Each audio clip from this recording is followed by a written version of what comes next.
High, hello, কি অবস্থা সবার? আজকে যে টপিক নিয়ে আলোচনা করব সেটা হচ্ছে আমাদের হা বর্ণ।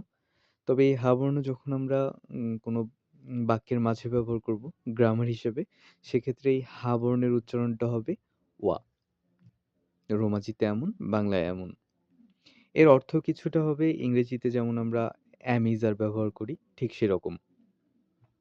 আমাদের এই ওয়া পার্টিকেলটা হচ্ছে টপিক মার্কার। অর্থাৎ কোন টপিকের ওপর কথা বলা হচ্ছে তা ইন্ডিকেট করবে এই ওয়া পার্টিকেল। কিভাবে ইন্ডিকেট করবে? সরাসরি আমরা এক্সাম্পলে যাই। যেমন বাংলাতে যদি আমি বলি, "আমি হই ছাত্র", সেক্ষেত্রে বাংলায় আমি হচ্ছি টপিক এবং ছাত্রটা হচ্ছে এখানে প্রেডিকেট বা সাবজেক্ট না। এটা আমাদের এটা আলোচনা না করলেও হবে। শুধু আমরা টপিক নিয়ে আলোচনা করি যেহেতু আমরা শুধুমাত্র ওয়া সম্পর্কে আজকে শিখব। সেক্ষেত্রে আমাদের টপিক হচ্ছে আমি। আমি কি? আমি হচ্ছি ছাত্র। এই আমিটাকে ইন্ডিকেট করার জন্য এই যে জাপানি যে ওয়াতাশি ওয়া গাকুসেই দেস, অর্থাৎ ওয়াতাশি মানে হচ্ছে আমি। এই আমিটা যে টপিক, আমি যে টপিক, এই টপিকটাকে ইন্ডিকেট করার জন্য ওয়া ব্যবহার করা হয়েছে। যেমন ওয়াতাশি ওয়া গাকুসেই দেস, আমি একজন ছাত্র বা আমি ছাত্র।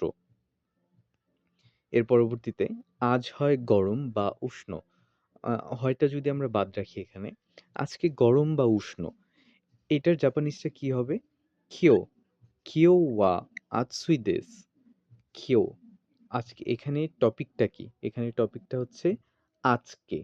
গরমটা এটা আমরা প্রেডিকেট হিসেবে ধরে নিই। গরমটা কখন? গরমটা হলো আজকে। এই টপিক হলো আজকে। তো এই টপিকটা কোনটা হবে?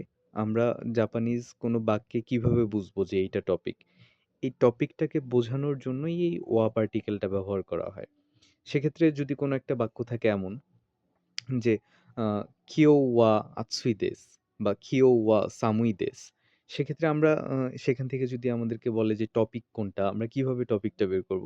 টপিক চেনার একমাত্র সহজ উপায় হচ্ছে আমাদের এই ওয়াটাকে খেয়াল করা। যে এখানে ওয়াটা আছে কি না? এই ওয়াটা হচ্ছে আমাদের টপিক মার্কার, অর্থাৎ টপিকটাকে ইন্ডিকেট করবে ওয়া। আশা করি বুঝতে পেরেছেন।